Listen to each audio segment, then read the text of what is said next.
you turned the car on and it dead stopped the door for a second.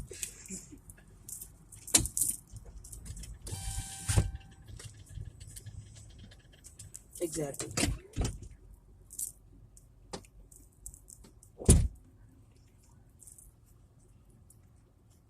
Every time they get that this neighborhood, these 14 stops are in this area, but if they're doing that consistently, and then we get a new driver that goes out to that neighborhood, right, when they show up, there's app's going to say you've arrived.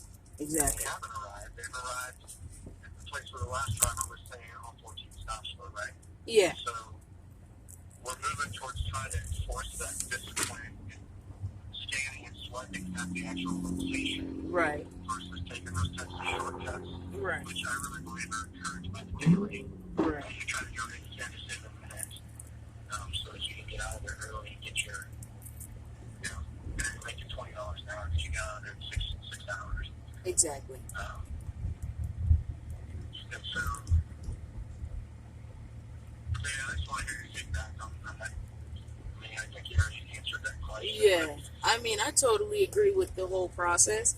I'm actually glad that they've decided to start enforcing it because I think it was better on us as the drivers because I've been, I was the driver before thinking about trying to be dispatched, but I think that that's a perfect idea, and I totally agree with it. I like that order of things. I think that's how we should continue to do it moving forward. Keep enforcing it because it's less, for me, coming from the driver position, I think that it would be better on us and it's less hassle compared to having a customer say, hey, I didn't get my package, even though, your driver said they delivered it. So I totally agree with that. I like that flow. Right, and then if you're actually scanning and swiping at the door, we have proof that it was exactly. scanning and swiping at the door, and we can go back and pull that and we can find any concession because the driver did it the right way. Exactly. Okay. Exactly. Have that fallback to just say, like, hey, they did. They really did this. So what are some things that you do differently? Say you move out to a manager position at Trinity. Okay. What are some things that you do different than your current manager? And how would you improve driver retention? I would have to say one thing I could do that I would change would be kind of like a refresher, training refreshers. I did that when I was management back at Radio Shack. We used to do like weekly training refreshers on anything new or anything current because every day things are changing. So people need to know, the current. I would also, enforce how have weekly safety meetings. Make sure you guys are putting your seatbelts on, doing the speed limit. Make sure you're also turning the car off because you don't want somebody to hop in and take off with your van. You know what I mean? Depending on the area, because it can happen.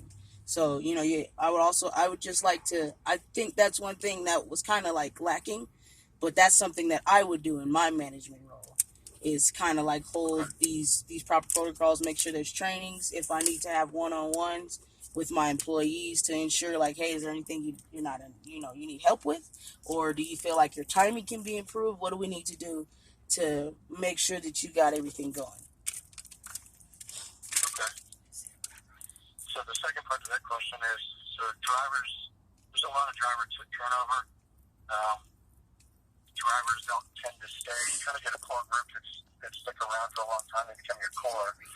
But you probably turn over 50% of your drivers every month. Right. The people that they're leaving to go do something else, or they just decided that this isn't for them anymore. Right. And we're having to constantly hire new drivers. Exactly. Is there anything that you would do to reduce the turnover rate, try to keep drivers around? I mean, is there something you've seen as a driver that's causing drivers to leave at such a rapid rate? And there's something that you would do differently to try to slow that loss of drivers? Yes, I would definitely give them the incentives, just remind them of why not to leave, and trying to motivate them to stay within the company. Give them a couple reasons, like, hey man, it seems hard, but just think, if you leave here, you gotta go start all over with another company that's probably doing the same thing you're doing here. If you like delivery driving, but kind of make sure that ask the reason why, what's making you want to leave, and try to change that. Like, okay, you feel like you're not getting enough training. okay, maybe we can start, do an extra training for you one day. Okay. Okay. So do you have any questions for me about what we're doing out here? About Fox Runner? Yeah, what exactly is the thing about the 2.0? Because I've been hearing about it throughout the company, but they haven't really. I think they haven't told us because they don't want us to come to you guys. But I want to know what exactly all entails the 2.0 deal. Sure. So the original delivery service partner model, Amazon needs more capacity and they need it fast. Okay, now what you say? Like car buying, to improve their credit and get them to own their own vehicle and put our stickers on. This is for Amazon. Oh, Yeah, this is so I could be in management at the new Amazon wow. company. Wow. Yeah, because they won't do supervisor. Y'all hear this? That's why I left Trinity. They didn't want to promote me. I ain't giving her credit. They didn't want to promote me at Trinity, so I applied here. And it's And starting as supervisor. you fought to be promoted? And he wouldn't do it. So only difference is I'll just be having to go to Colorado Springs every day, but at least I'll be supervisor and I don't have to be out there running. Demand what you're worth. Oh, yeah. What you're worth. Shit, 25 an hour. Minimum. Benefits. That too. But they have benefits too. That's another reason I left Trinity. They weren't doing benefits. A true small business to come in and set up at one single location and run one station. And they really want the owner to be involved day to day versus having a manager and a couple dispatchers running a station with the owner being maybe 3,000 miles away out of a central office somewhere. Or leaving every day. I need to be your reference. Yeah. I agree. I like that. That what you just told me right there, knowing that there is somebody that I can speak to, that if I as a supervisor have a problem, I like that because we don't have that at Trinity. There's not that order. And that's a lot of the complaints that they've gotten, their feedback that they got from drivers, that they feel like, maybe the dispatchers don't really care about us. They don't really care about the business. A lot of dispatchers, whatever drivers previously, and they just let them invest in the business. This is So the they new don't feel like they're giving the drivers the They best employees revamped they can at and the beginning. switched And how so they're that was doing one of things. the reasons behind this change of going to a true small I'll tell business you model with, again, an owner that's local, an owner that's truly vested in the business, You were and asking is around a lot at the station. And they feel like that's going to, again, they want to make the push towards following standard operating procedures and making sure that ask him if he agrees with your to do the right things, with your to do things correctly. does he see your vision with you? Are you Mhm. guys on the same we was page? Do emailing you agree? earlier. Okay, he does. I emailed him. Yeah, I emailed him earlier about it. That's why he called me. So we're on the same page. Yeah. Do you agree with my vision? You're saying with me would say that. No, he already put that in email. I got it on paper. I know, but I got it So on really paper. more of an emphasis on kind of slowing down, which slowing down and doing things the right way versus rush, deliver as many packages as you can at all costs and cut as many corners as you can to get that done. So really just kind of a change in culture. But at the same time, it's still Amazon, so they're asking us to slow down. At the same time, they want us to go faster. Right, So exactly. it's a little bit of against 22. Right, I get you. I totally get you. And just like I said in the email, like I feel like you get the vision that I have. I think that's where me and you kind of have that same agreement. We have the same vision, right? Where it's a good change. It's just going to be hard for everybody else, but I think as long as I think I have the right guidance to help people kind of get on board with the new movement of how Amazon is going, because everything's going fast. The world evolves every 2 minutes. So, you got to be able to get with the times to keep going, and I think the direction they're going, I think it's a perfect direction. It's kind of like overdue. So I like this. I like it. I like it. I'm liking this. And so then the idea is to make it more like a family kind of culture within the DSP versus the big company feel. So a little bit smaller, a little bit more tight knit, stronger relationships. Yes. Really get to know the people that you work with, understand what's going on in their lives, and, and I think that those are the kinds of things that should help Exactly. retention, right? If you feel like people care about you as a person, they're not just looking at you as another number, another cog in the wheel out there to make you money. Exactly. You really care about the people, you care about what's going on in their lives. Yeah, you're more than just a paycheck. You're more than another paycheck. Yeah. Just so try to build relationships, and some people don't want that. Some people just want to go do their job. Don't talk to me. Well, I go do my job. I want to do it well. I don't want to go home. But again, it's kind of up to us as the leadership to just figure out what is it that drives people, what do people care about. Mm-hmm. We kind of adapt to them. Exactly. And provide them the support and the environment that they need to be successful. Exactly. I totally agree with that. I'm right there on board with you on that one. I agree. I totally agree. And I think that's where a lot of the other DSPs kind of lack, because if you give even if they are, like you just said, even if they are that employee that just wants to go to work, do their job, and go home, at least they know, at least you've given them that, hey, at the end of the day, just in case, whether you got something going on at home, you still have family right here you can converse with, and we can, help you get through it. Exactly, and it helps you as a supervisor that you know that they got something going on. Exactly.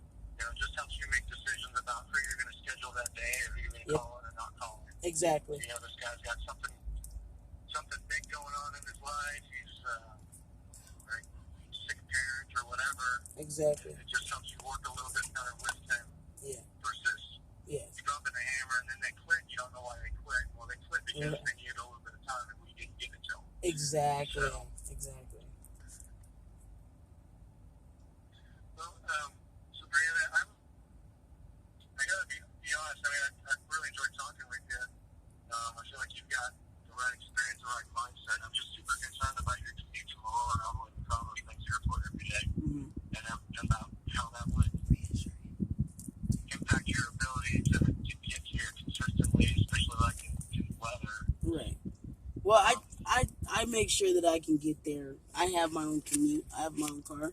So I usually leave about 2 hours in advance to ensure that I can get to work on time despite weather, accidents, or whatever may come about. So I promise you don't have anything to worry about in that department. Okay, just as you know, we run 363 days a year. Yep. 361. Yep, non-stop, man. Non-stop. We worked in snow. I know. Unless there's, the city shuts down for London, then we shut down. But from what I heard about Denver, it's happened maybe once in the last 2 years. Yeah. We've actually shut down for weather. Exactly. It's rare. It's rare.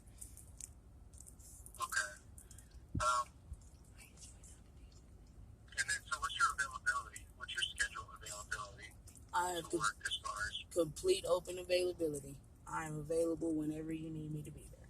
And I don't mind working overtime. I'm kind of like a workaholic. I enjoy it. I enjoy working. So I'm open. Okay. So this is a salary position. Okay. So if you work overtime, there's no extra pay. You realize that? Yes. Okay. Yes. Supervision. I mean, there might be days where I went back early. You got here a little bit early. But there's days when you got a problem and you got to stay till the last server's back. Exactly. Yes. So that's perfectly fine. A handoff or something, Oh, yeah. And it's going to be a little bit tough because we're starting from zero. So I'm starting from scratch and ramping up to 20 pretty quickly. Okay. So for the first 3 months, and we're starting right before peak as well. Right. So the first couple of months, probably going to be some extra hours. And I think that once we get to 20 and we get stabilized, okay, I'm going to try to get more on a regular, consistent 40-hour type of schedule.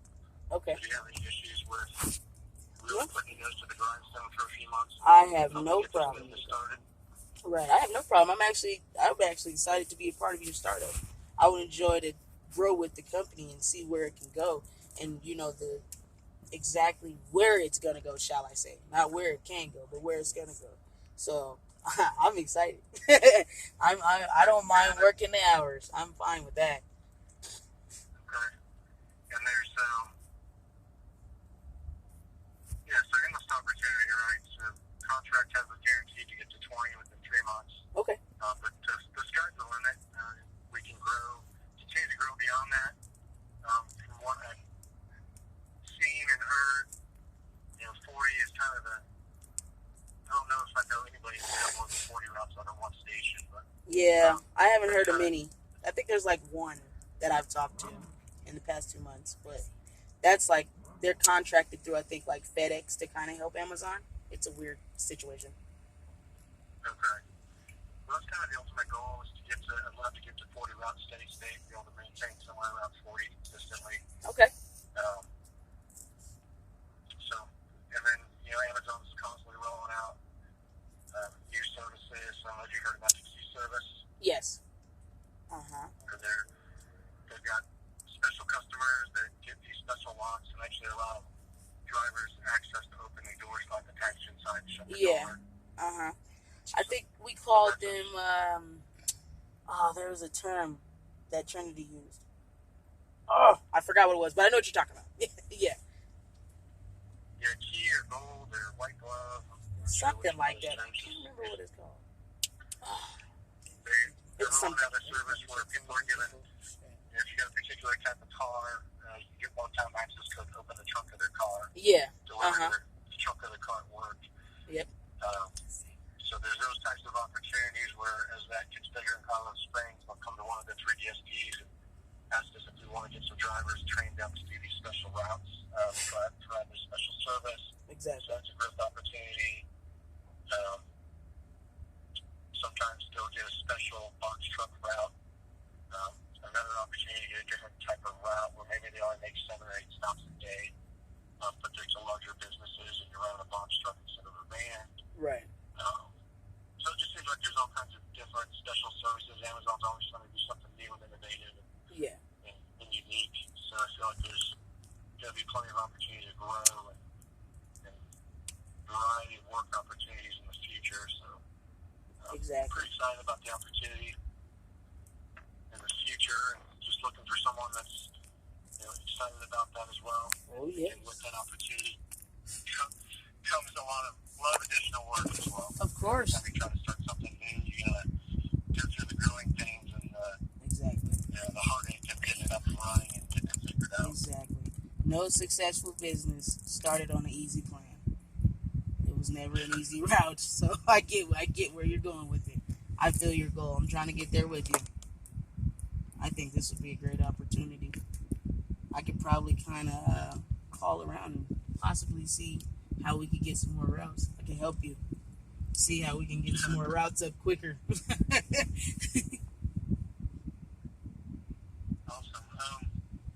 So one last question for you then is, as a driver supervisor, what do you see as being the biggest challenge to being a successful driver supervisor in this model? The biggest challenge in the driver's seat. That's a tough question. I would have to say just kind of, I think for me the hardest part would probably be just ensuring that, we don't, it's not like a big problem or a big communicative issue. I just want to make sure like there's communication all across the board. So I don't want to over communicate. You get what I mean? So I think for me that would be the thing, because I've noticed in the DSP, community, it's kind of like communication with people it's a little different because we are DSP. So it's kind of a different change versus like your average delivery company. So I think it's just kind of getting that communicative part across the board, but I don't think it's a hurdle I can't overcome. And what are some things that you would do to ensure that communication is flowing both ways? Make sure that I'm communicating and that they're communicating back, and make sure that anything that, needs to be expressed or distressed is there, and I'll always follow up with them and make sure they follow up with me as well. Great. Do you have any other questions for me this time? Not at the moment, but I do want to thank you for giving me a call. I didn't know you were going to respond that quickly. But I'm glad you called, and I enjoyed having this conversation with you. And what is your name one more time? Just so I can write it down and take notes. Mike. Okay. Mike Shawhammer. Mike Shawhammer. I like your last name. That's awesome. That's pretty cool. So here's what I'm. So I'm going through, and right now I'm just doing phone interviews like this with a handful of candidates. Okay. And then probably in about a week, I'll get back to you with.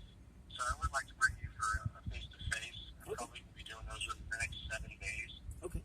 So within the next 5 or 6 days, I'm going to get back to you with an invitation for a follow-up interview, and then we'll go from there. Sounds perfect. I'll be waiting.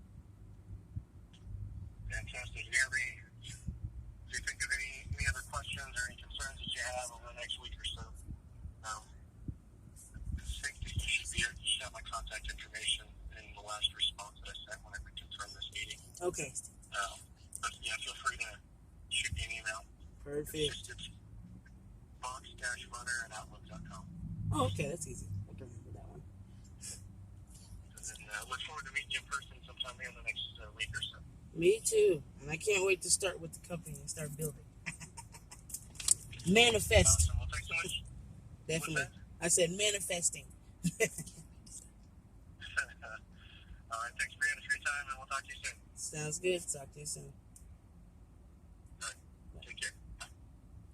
30 minutes? I already got the job. You already got it. When they spend 15 minutes or more with you on the phone, I got the job. In there. That's not why you got the job. You got the job because you earned it and you qualified. Oh, yeah, because I qualified. He was like, I like what you bring. Because you on the way, Mom. Sorry, I was on the phone. Genuinely care. Yeah, I'm on the way with your food right now. I was on the phone interview with a job for a supervisor position with another Amazon DSP. Oh, okay, sorry. Jargon. Another Amazon delivery company. But instead of being a driver, I'd be coming in as like supervisor management.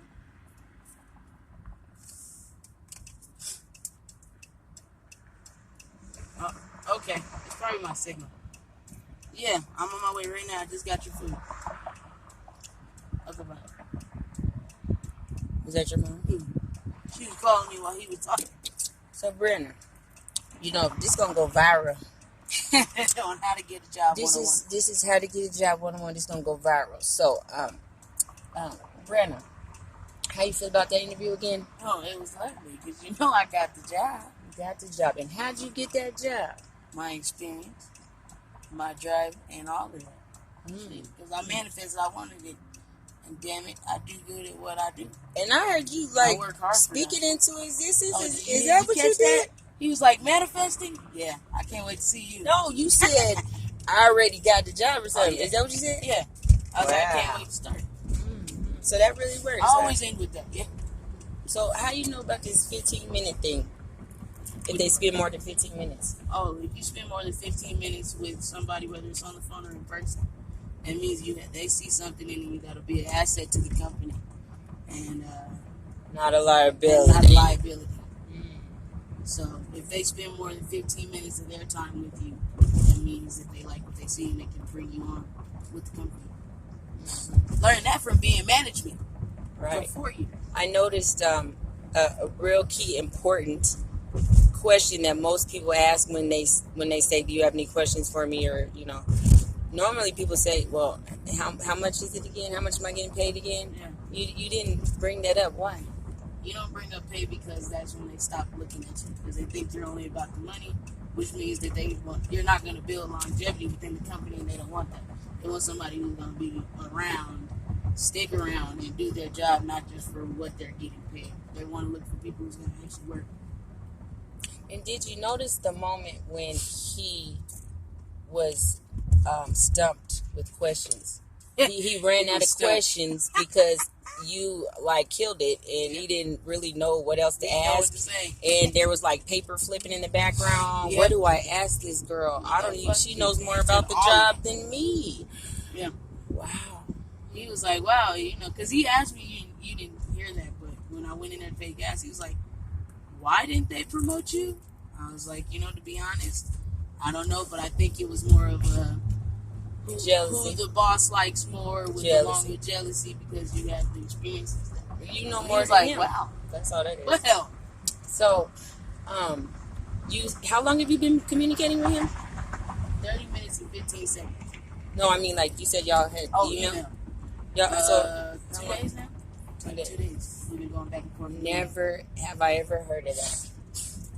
I know, right? I know. And like he He's gets a right back. You said he called you back really Yeah. fast.